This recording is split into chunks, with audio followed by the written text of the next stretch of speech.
Hello, how are you doing today? I and my buddy Joe English are sending our regards. Today, we would like to talk to you a little bit about one of the genres of literature. It's an essay written by George Orwell on shooting an elephant. This is a general discussion and also kind of recap of what we have discussed in previous videos. So stay tuned. All right.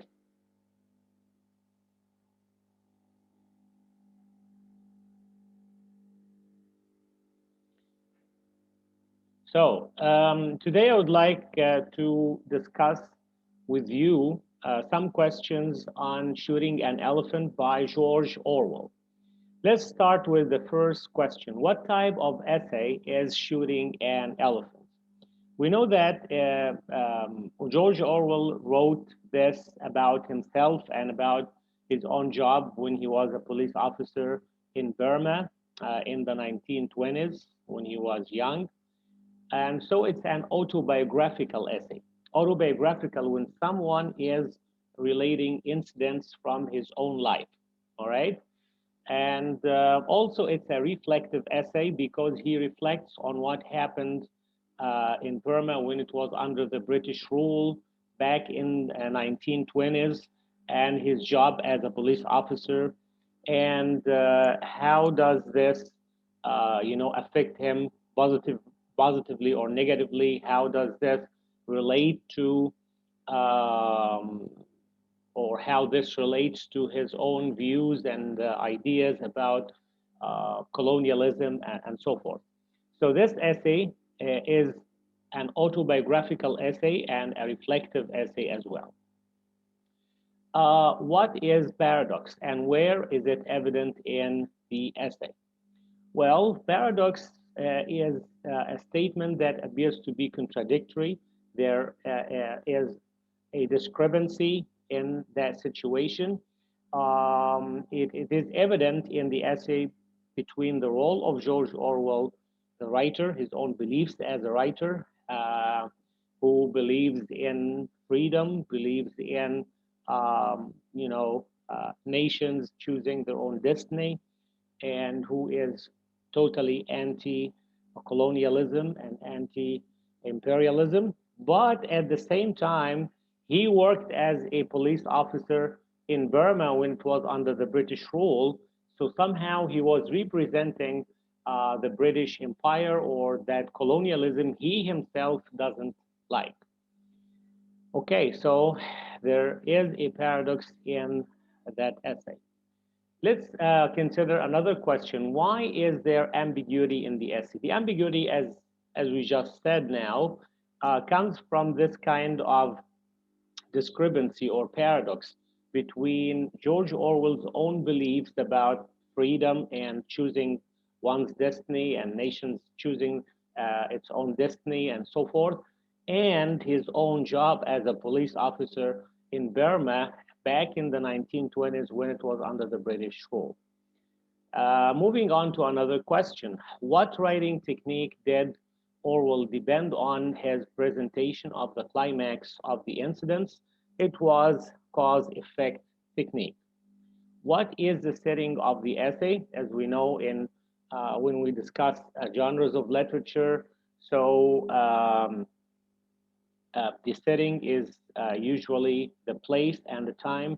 So the place, it was Burma, which is a southeastern Asian country, and the time was during the 1920s.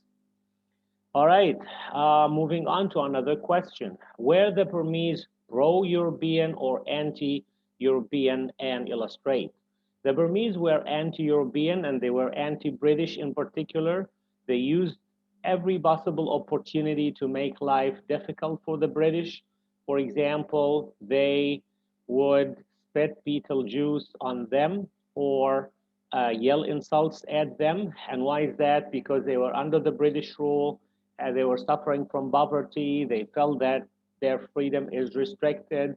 They were put in jail and prison for no crime they have committed and so forth. So the general feeling was that they were anti-British and anti-Europeans because the British were not there as tourists; they were there to rule, and that affected the Burmese negatively. Moving on to another question. Did Orwell like his job in Burma? Illustrate. He hated his job bitterly, and when he saw how the Burmese prisoners were treated, he felt an intolerable sense of guilt. He himself, as a writer, as a human being, he believes in freedom of people, freedom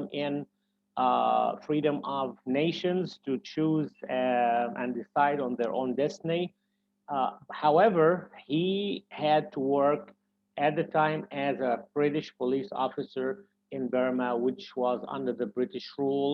And so there was some kind of clash between what he himself believes in and the situation he was put in, being a representative somehow of the British authority at a time when it was Burma was under the British rule. So it was kind of contradictory, discrepant situation where there's discrepancy and a paradox between what he believes in and his job that necessitates um, certain things that he didn't like.